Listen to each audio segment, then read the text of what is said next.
To his friends, Jason Dalton was always a friendly fella. Everyone said he'd never hurt a fly. He had no history of violence. He had no recorded mental issues. He was a married man with 2 kids who loved him dearly. And then one day, something snapped. A madman was on the loose, controlled no less by the devil himself. As crazy as it sounds, it's what Dalton said after he'd shot and killed people he'd never seen before in his life. In just about all cases involving serial or rampage killers, there are early signs that they'll lose the plot at some point. Nonetheless, on the outside, it didn't seem that Dalton had the markings of a maniac. In fact, his life looked like the picture of perfect middle America. Born on June 22, 1970, he grew up in a small rural community called Greenfield, not too far from Indianapolis. By all accounts, he had a regular childhood, replete with happy family gatherings and good relationships with his peers. He was never beaten at home and he wasn't bullied in school. He was a good student and even better at sports, competing on the school track team and the wrestling and football teams. In short, Dalton didn't seem to have any kind of childhood trauma that could explain his incredibly grievous actions later in life.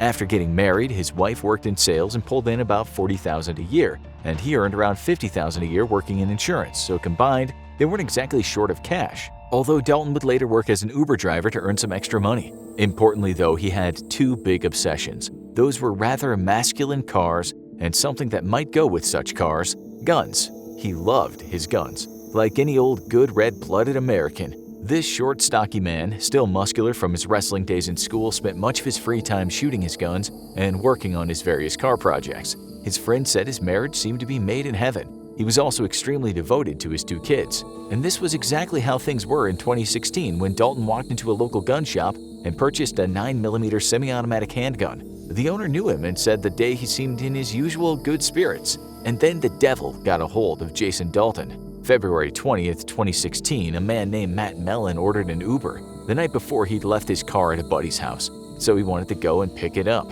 At precisely 4:21 p.m., the Uber arrived, with Dalton as the driver in a silver Chevrolet Equinox. Mellon sat in the front because Dalton's pet German Shepherd dog had taken the back seat. On the drive, Dalton got a call through his speaker, and Mellon listened in. He happily spoke to his child about dinner plans. Nothing seemed out of the ordinary. Then something happened. Exactly what, we can't say, but it might have had something to do with a certain notice on his phone. Mellon later explained that's when he pretty much slammed the gas pedal. Then boom, we were off. It was pedal to the metal, probably 75 to 80 miles an hour down this road. I was bracing for impact, basically. Mellon screamed as Dalton swerved into oncoming traffic. He drove right through a median strip, through a stop sign, and then hit a Ford on the side. At this point, Mellon's heart was racing. He screamed at Dalton, "Please stop, you just hit someone." But his driver, not even looking to his side, seemed like a man possessed. Maybe he was. Finally, the maniac stopped. Mellon got out and without hesitation called 911. He looked up and saw the back of Dalton's head as the car raced away. Mellon could have had no idea how close he was to being shot. A little later, Dalton called his wife and asked her for the keys to his Hummer H3. She told him she'd taken him to his parents' place and would give him to him there. But before Dalton could get there, he received another notice on his Uber app, this time from someone wanting a ride from an apartment complex in Richland Township. He put his foot down as soon as he saw the message. We can have no idea what he was thinking at this point, but it seems he had murder in his mind. When he arrived at the complex, he stopped the car, opened the window, and talked to the woman named Tiana Carruthers. She later said, "February 20th is the day my whole life changed." She was with her young kids when Dalton screamed to a halt. He asked her if she was Macy, the person who'd made the call. She told him she wasn't. At first he drove off, but then for some reason he began to turn the car around. Slowly he drove back to Carruthers, his mean face staring right at her. As he got closer, he pointed his gun and shot her 4 times. She was in shock, barely feeling the bullets. As she fell to the ground, one of them dangerously lodged itself in her liver. Her quick thinking and decision to play dead probably saved her life. Thankfully, her children were unharmed. The person who made the Uber request then sent Dalton a message saying she'd made a mistake and the address had changed. At this point, he was driving like a lunatic and would likely have had a head-on collision had the driver of the other car not swerved out of the way. Dalton then hit another car after going through a red light. When he finally stopped, he messaged the person back, simply saying something had come up, explaining he couldn't make the pickup. After more hectic driving, he returned home. He told his wife he'd been hit and someone had shot at him. He looked at her like he'd never looked at her before and then told her to arm herself. He said it wasn't safe outdoors. He said she should keep the gun on her and not let the kids out of the house. "You'll see it on the news," he told her, without explaining what had happened. She was suspicious because he couldn't look her in the eye. He then told her to take the dog. He had to go out. Was the devil calling to him again? After his Hummer failed to start, he took the Chevrolet HHR, the car usually reserved for his wife. At 6:44 p.m., he got some money from an ATM. He then drove around for a while and returned home, this time to switch guns from a Glock to a Walther P99. For the next hour, he responded to his Uber requests and took people to their destinations. The passengers later said he drove at his normal speed, was friendly, and didn't look at all worried or panicked. Why he left those people alone is something of importance that we'll come back to later. The last pickup that went without incident was at 9:21 p.m. He took 3 people from the Fairfield Inn near a Cracker Barrel restaurant, which we'll soon return to the Kalamazoo Beer Exchange. All 3 passengers said their driver looked and drove fine. At this point, a loving husband and father named Richard Smith had arrived with a son at the Ford Kia dealership. The son Tyler wanted to show his pop a truck he had his eyes on. Sadly, this was to be their last day out together because Dalton had arrived at the showroom and he believed he was still on a mission from Satan.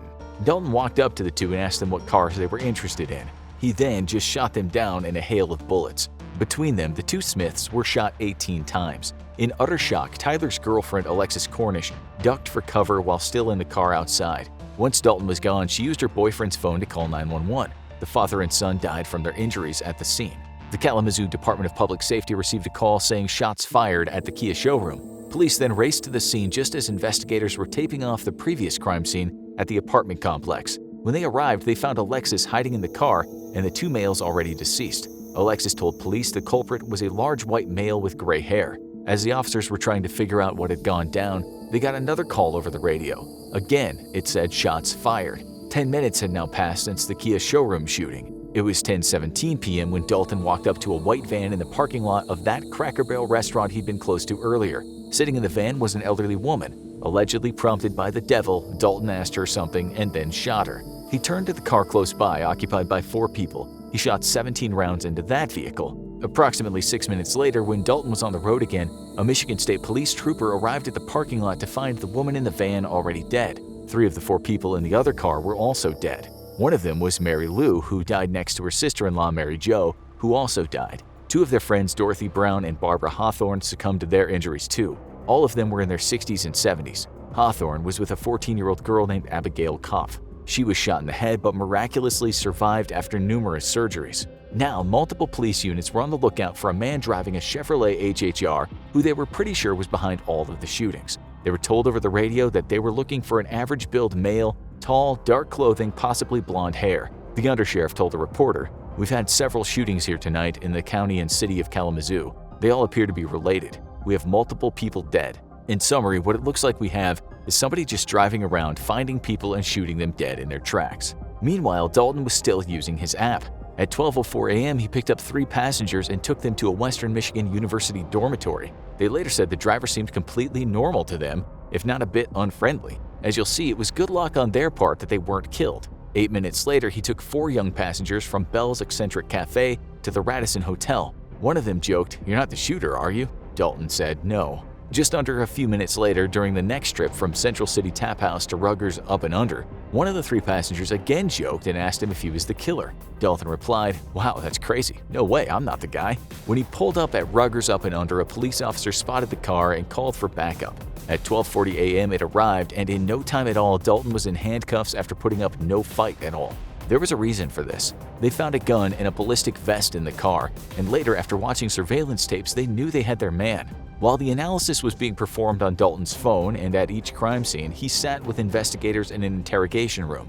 What had happened to this seemingly normal family man? It seemed he had no motive for the crimes whatsoever. At first he didn't want to talk, but after a while he started chatting about his beloved German Shepherd. He also asked to speak to his wife, but soon hung up.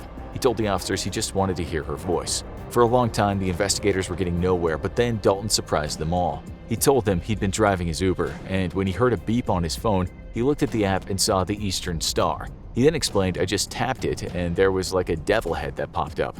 It was some sort of like horned head, like a cow head or something. I pressed the button, and that's where all the problems went after that." He explained that when he tapped the devil's head, it told him he could drive as crazy as he wanted, and no harm would come to him at all.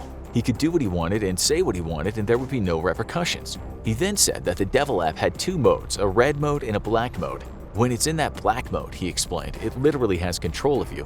It would do a little blink at me. It was then and there that he had to do exactly what the devil told him to do. He said if it dinged once, he had to complete an assignment, but if it dinged twice, then he didn't have to do anything. So he explained to the shocked cops that the reason he shot some people and didn't shoot others. He told them that the only reason he didn't start shooting when he was finally pulled over was the devil app was in red mode. Dalton further explained, "I was no longer being guided. I mean, that's not my nature to be that way. The minute that app went from black to red, I had my presence." The officers, of course, had to try to understand whether Dalton really believed this or if he was just trying to act crazy. One of them said he really did look like he believed in what he was saying. It was like he was a puppet, he said. Dalton didn't show much remorse for what he'd done, although he did express some concern over shooting the young girl. Still, he seemed to be quite relaxed for a man who'd ruined numerous lives and was now looking at a long prison sentence. When police looked into his life, they found what we explained at the start. Dalton was a well-liked family man who was respected in his community. A couple of people talked about how he would fire his guns all the time and that he could go at times from placid to agitated, but other than that, there seemed to be no explanation for why he had gone on his rampage. He just kept telling the detective the same thing again and again, such as this: "The minute I logged on, to be honest with you, I don't know what happened. I know you guys are going to have a hard time believing this, but it literally took over my mind and body." It was then up to the courts to decide if he was crazy or not. Despite his talk of the devil, psychiatrists found him fit to stand trial. Still, police were stumped as to what had gone wrong, and they still are now. Dalton might have been a bit wary about burglars, but other than that, he didn't seem to have any pathological fears. He held no extreme views at all. He was a good father and husband who had just metamorphosed one evening into a brutally cruel killer. Even while awaiting trial, he seemed happy enough looking at his cell walls all day. One detective said, "He's very even-tempered. He's not upset about anything. He doesn't display any noticeable emotions." What the detective said sounded a bit like what had happened in the Michael Douglas movie Falling Down, in which Douglas lost his mind from the vicissitudes of daily life and went on a mad rampage. The detective admitted, "We're probably weeks away from finding out, but in the end the final analysis might be, this was a guy who just cracked up."